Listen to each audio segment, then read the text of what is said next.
সেখানে আদিবাসী আছেন, সেখানে শিডিউল কাস্ট আছেন, সেখানে প্রতিবন্ধী মেয়েরা আছে, সেখানে হচ্ছে ছাত্রীরা আছে।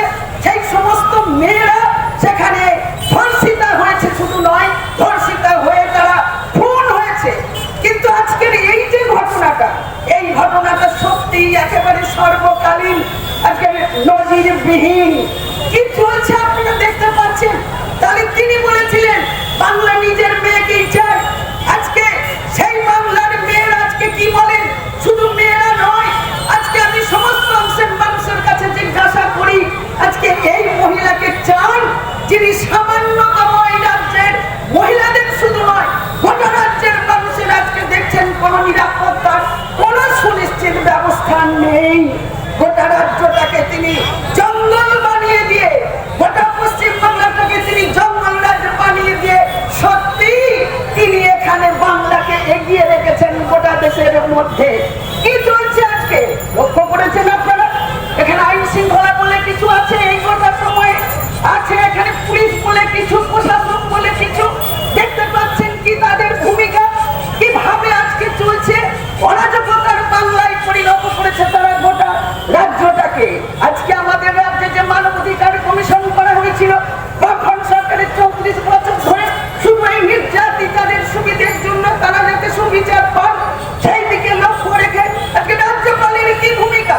উনি তো আমাদের এই রাজ্যের দেখবেন বিভিন্ন সময়ে ওই মুখ্যমন্ত্রীর সমালোচনা করেছে, তৃণমূলের সমালোচনা করেছে, কিন্তু আজকে তার কোন পজিটিভ ভূমিকা আছে?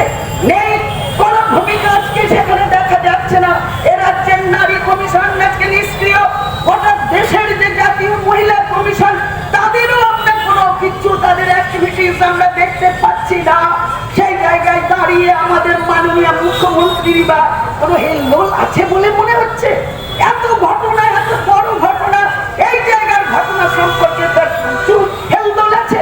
বরঞ্চ আমরা এটা দেখছি যেদিন থেকে এই ঘটনা ঘটেছে সেই দিন থেকে যদি ছাত্র যুব মহিলারা যদি ওই হাসপাতালে গিয়ে ওই ডেড বডি না আটকাতো, পরবর্তী সময়ে ওরা তথ্য প্রমাণ লোপাট করে দিয়ে ধুয়ে মুছে সাফ করে দেওয়ার জন্য যেভাবে ওই সেমিনার হল শুদ্ধ সমস্ত ভেঙে পরিষ্কার করে দেবার যে মূল ষড়যন্ত্র করেছিল, সেখানেও এই ছাত্র যুব মহিলারা ছিলেন বলেই আজকেও আমরা সেই প্রতিবাদের রাস্তায় থাকতে পারছি।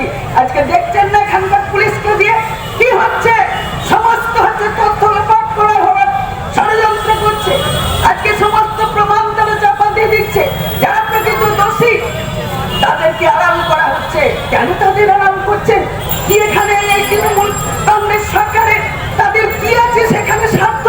ভাবতে হবে আপনাদের, ভেবে নিতে হবে যে কোন দিকে আজকে রাজ্যটাকে তারা নিয়ে যাচ্ছেন।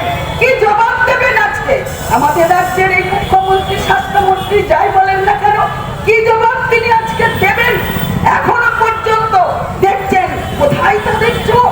যেখানেই প্রতিবাদীরা আছে, যেখানেই হচ্ছে এই ন্যায় বিচারের দাবিতে আন্দোলন আছে, ছাত্র যুব মহিলা সহ সমস্ত অংশ মানুষ যখন রাস্তায় দাঁড়িয়েছে তখন তাদের তৎপরতা দেখা যাচ্ছে।